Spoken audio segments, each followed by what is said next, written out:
dorameiros, se há algo que nos fascina, são histórias bem contadas, com seu início, meio e fim, e embora por muitas vezes possamos ver um meio completamente complicado de se crer que possa melhorar ou piorar, os K-dramas conseguem fazer isso perfeitamente, na minha opinião.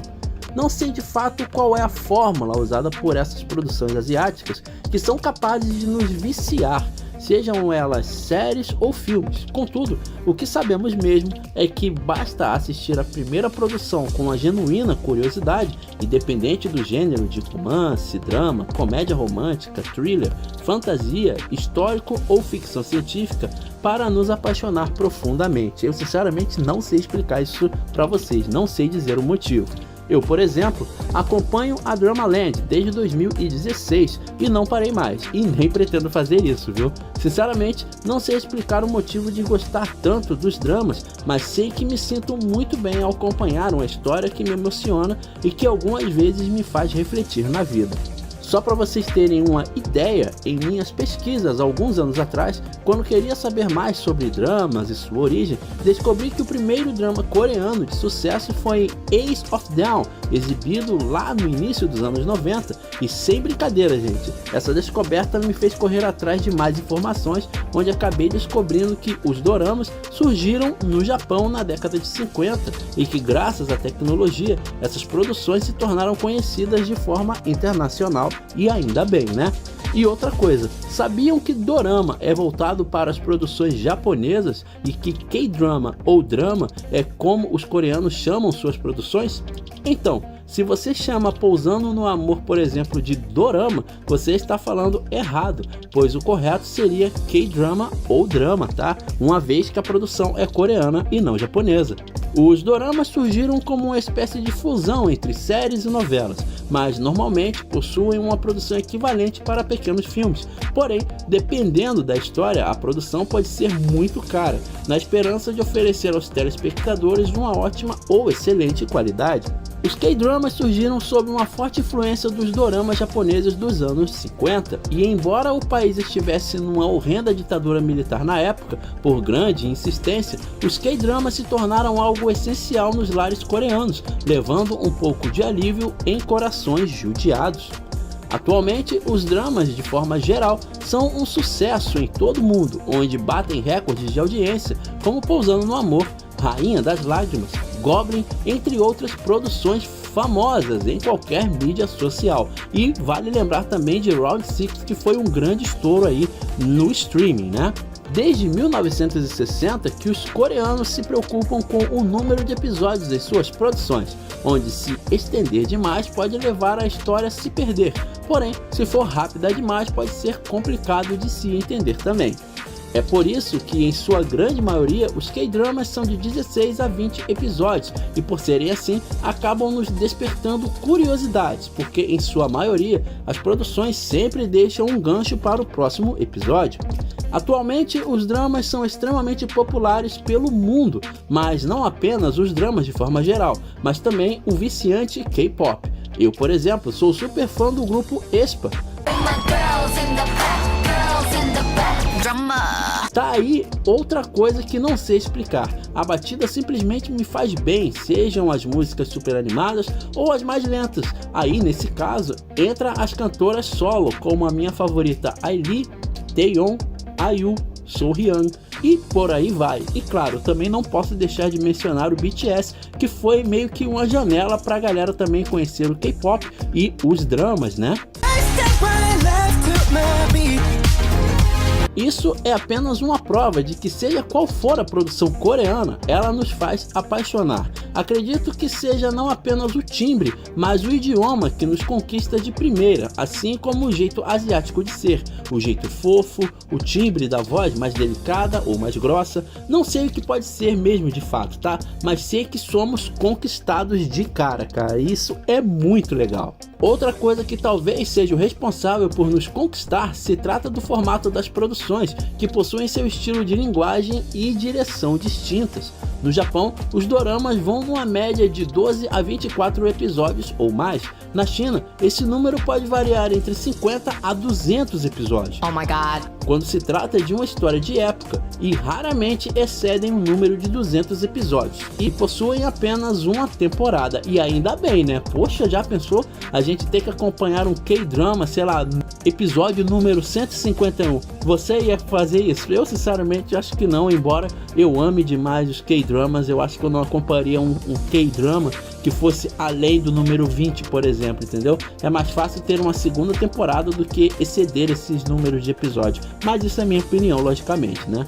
Uma coisa legal é que em 1927 a Coreia fez a transmissão de seus K-dramas via transmissão de rádio, quando ainda estava sob domínio japonês, possuindo em maior parte uma programação em língua japonesa e cerca de 30% em língua coreana.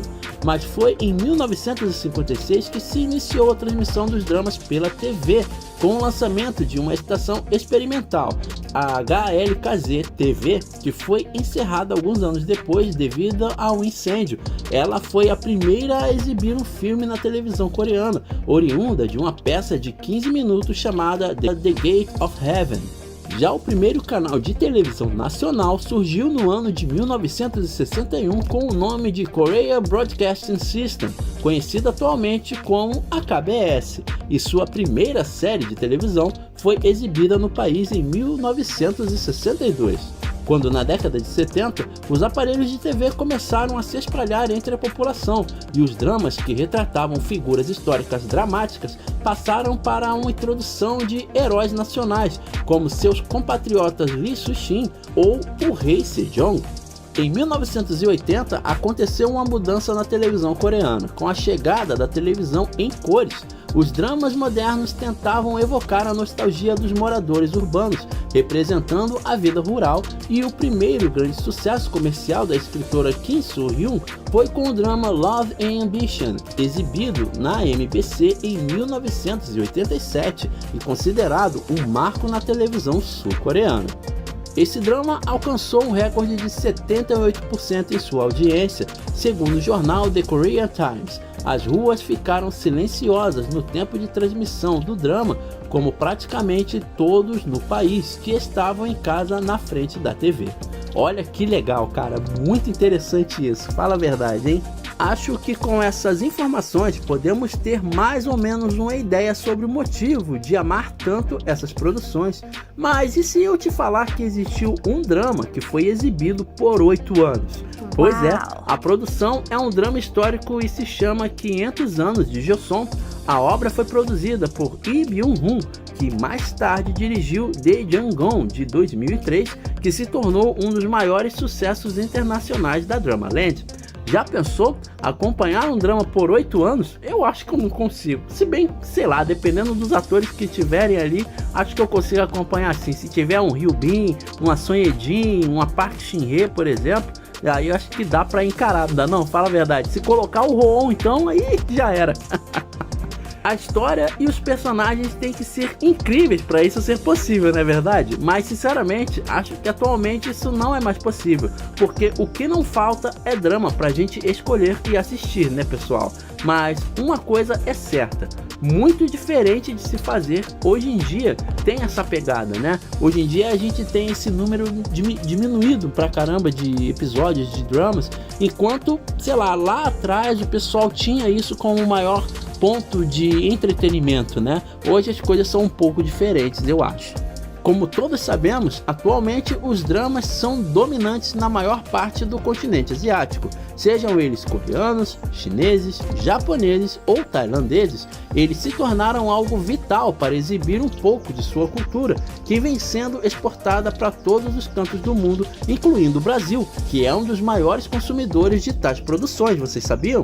Uma coisa legal é que as classificações de audiência são fornecidas por duas empresas na Coreia do Sul, a AGB Nielsen Media Research e a TNMS. Originalmente, a Media Service Korea foi a única empresa a fornecer tais dados e posteriormente foi adquirida pela Nielsen Media Research. Em 99, a TNS Media Korea também iniciou esse serviço e depois mudou seu nome para TNMS. A AGB coleta os dados de audiência baseado em 2.050 domicílios, enquanto a TNMS possui 2.000 casas com dispositivos de medição. As classificações de audiência dos dramas geralmente variam entre 2 ou 3% entre as duas empresas. Sinceramente, uma das melhores coisas que já me ocorreu na vida foi ter descoberto os K-dramas, porque de fato são produções que me fazem muito bem, não apenas de forma psicológica, mas também fisicamente, como a Batalha dos 100, por exemplo, que me motivou a voltar para a academia, cara.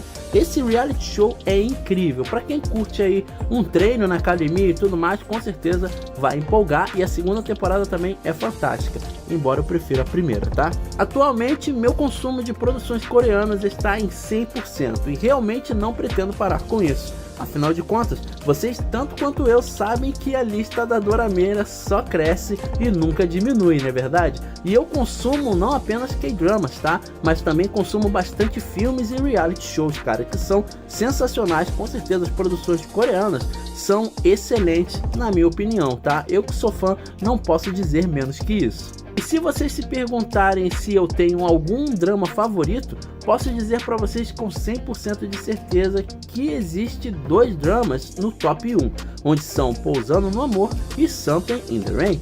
Pousando no Amor pelo fato de haver uma história muito boa de se acompanhar, os personagens pra lá de carismáticos e que acabamos nos apaixonando pelos atores também, uma vez que Son Ye-jin me conquistou com seu lindo sorriso e me levou a assistir inúmeras produções com ela, o que não é diferente com o Hyun Bin também, cara, ele também é um fantástico ator. Na minha opinião, o filme mais marcante dessa linda atriz é A Moment to Remember, que me levou a muitas lágrimas sem brincadeira, viu? E quanto ao grande Hyun Bin, a Segment Confidential, tanto o 1 quanto o 2, me manteve em pura adrenalina, igualmente a Memória de Alhambra, que também é sensacional, viu? Já com Something in the Rain é o maior e melhor drama de romance na minha opinião, pois ele é o que mais se aproxima de um relacionamento da vida real, onde podemos ver os altos e baixos de um relacionamento e passamos a sorrir e chorar com eles, de tão íntimo que acabamos ficando com a história. E vou falar pra vocês, esse drama me ajudou a passar por uma boa barra na época e sou muito grato por tê-lo descoberto. Se vocês quiserem saber aí, manda nos comentários #eu quero, que eu conto um pouco da minha história com Something in the Rain, cara, é bem legal, viu? Mas e vocês, Dorameiras, já sabiam de tudo isso? E de 0 a 10, qual seria a sua pontuação de amor por dramas? A minha é 11, porque vai além do 10. Manda aqui nos comentários a opinião de vocês e vamos conversar sobre isso. Se você gostou do conteúdo, se inscreve no canal e ativa as notificações. Mana só, Pangaps, me dá!